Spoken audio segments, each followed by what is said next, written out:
What's up, guys? It's me, the ALE double X here. I thought you guys forgot. Well, I'm back doing the X-Men reviews. The reason why I stopped because they weren't getting a lot of views, and we were far away from X-Men Apocalypse, which is coming out on 3 weeks, I believe, 2 weeks maybe. But yeah, that's gonna happen, and I'm excited to talk to you guys about X-Men First Class. I had nothing expecting back in 2011. Hold on, I'm moving some stuff here. Yeah, 2011 was a good year for movies. Definitely one of the weakest years for superhero movies. There was only really three: Captain America, the first one, Thor, the first one, and X-Men First Class. And by far, this one was the more superior one. And it was pretty good. It was pretty hard to see what to expect since Matthew Vaughn, the same guy who directed Kick-Ass at the time, was gonna direct it. I was like, what? And then I was just like, oh, I don't know, it might be cool. The trailers looked amazing as always, because X-Men is that damn good. And all I gotta say is that this movie delivered perfectly after so many bad going on with X-Men, the X-Men franchise, Wolverine being terrible, X-Men First Class, while it did have its X-Men The Last Stand, my bad.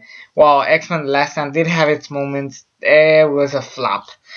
This movie was not a flop. It was just an amazing movie all the way going through it. And for the most part, it was mainly a Michael Fassbender, James McAvoy movie.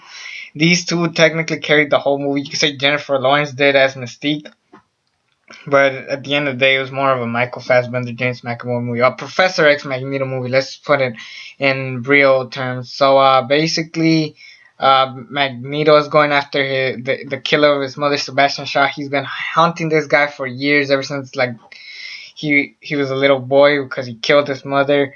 Kind of like how the very first X-Men started back in 2000. It was a nice little scene to add to the movie, which I was like, all right, they're still committing to it. They're still saying that they're still staying towards it. They're not necessarily rebooting it. They're just kind of, you can technically say this is a prequel, and if it is a prequel, I gotta say that this is by far the best prequel ever.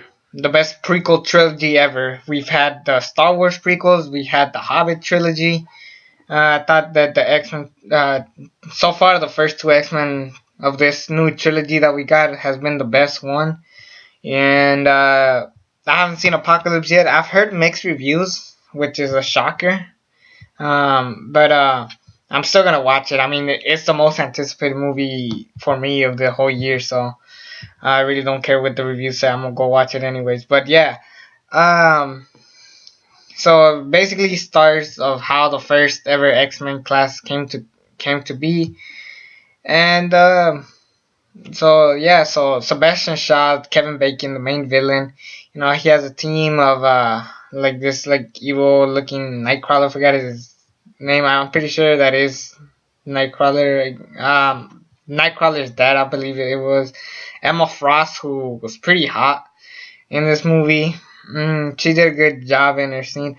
But anyways, basically the government with Professor X and Magneto, they recruit people including Mystique, Beast, Havoc, which is Cyclops' brother. Um, we had Angel Salvador, who eventually turns on them. Uh, Banji, which didn't really do much, and Darwin, who just died.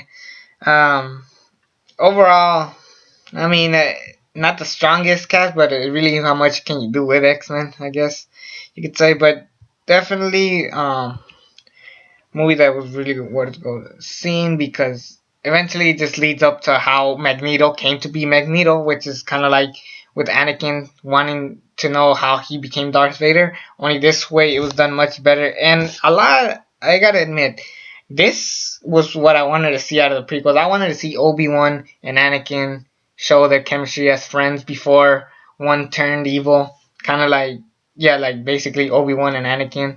This time it's Professor X and Magneto. And like I said, both of those characters delivered the best out of everybody. Uh, James McAvoy played a really good Professor X. I think Patrick Stewart was better. Michael Fassbender, I think, was a much superior Magneto. Then what was the name of the guy? He played I think it was Ian McGregor or something. Yeah, I think I'm pretty sure it was Ian McGregor. Hold on. This thing is fucking laggy. Yeah, I'm here googling everything I can. Fucking computer's going slow as hell. Yep, Ian McKellen. My bad. Why the fuck I say Ian McGregor? Ian McKellen. I think Michael Fassbender pulled a better Magneto because he felt more evil. He had more of a story. As for Ian McKellen, he was evil all the way. We didn't get to see his story, which this one did deliver well. And particularly for me, my favorite scene by far, as far as comedy wise, would be Hugh Jackman's Wolverine cameo when they went to recruit him and then he told them to go fuck themselves, which is a funnier thing that happened in X-Men Days of Future Past when Professor X goes fuck off instead of go fuck yourself. And I don't know, everybody gets pissed off about that, but I think it's hilarious when I see people getting that pissed off. So, well, that's going on. Obviously, it becomes a war. It's kind of becoming World War III between humans and mutants. How the humans won't take mutants serious. They think they're evil. They think they're bad, and and Sebastian Shaw wants to stop that from happening. The government always thinks that people are bad just because of how, kind of like with the original X-Men trilogy did. That's what they did really good with the other X-Men trilogy. They treated this like if it was an actual situation going on, where kind of like with race going on, like you don't get accepted because of who you are. This is kind of the same thing. It really is. I mean, considering this did take place in the 60s, so that adds a lot to it. But eventually, this story. I mean, like I said, the cast was alright. Personally, my favorite were, of course, like I said, Michael Fassbender, James McAvoy. Let's talk about Jennifer Lawrence and Nicholas Hoult as Beast and Mystique. They played a okay. I personally do enjoy Jennifer Lawrence a lot as Mystique. Nothing against the original Mystique, which, funny enough, they had a good cameo there from that. What's her name again? I'm searching everywhere. I'm sorry. I'm unprepared. Rebecca Ramage. I think she was a more badass as far as fighting wise. Jennifer Lawrence had more of a character, and you see it more in X-Men Days of Future Past. However, the same X-Men Days of Future Past. This is X-Men First Class. I feel like that chemistry also worked well. Beast, we didn't see much about him in the last stand, but I guess Nicholas Hoult did a pretty good job. I don't think he felt like a beast because he was too skinny, too small to be Beast. He should have been like humongous, just enormous. I was a bit disappointed by that, but I'm fine with it.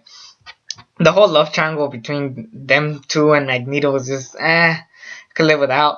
Overall, yeah, like I said, this movie's a lot of fun to watch. I like that they had the original costumes, the yellow costumes, which is weird because I was like, maybe Wolverine will be in this movie. Sure enough, he was, and he wasn't part of the X-Men until much, much later, since he still had the bone claws technically at the time. But then we get to the final battle, which could have been done better. Like I said, it could have been better with better mutants.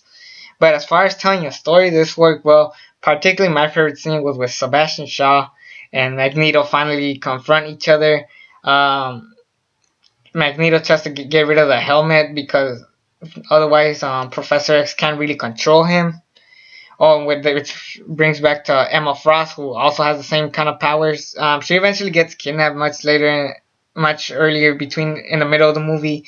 But the whole, Magneto trying to fight Sebastian Shaw was good, and then eventually James McAvoy's Professor X take finally mutates, and then he stops time, and the helmet is gone, and then Magneto finally puts on the helmet, kills Sebastian Shaw with the same coin that he couldn't flip when his mother died.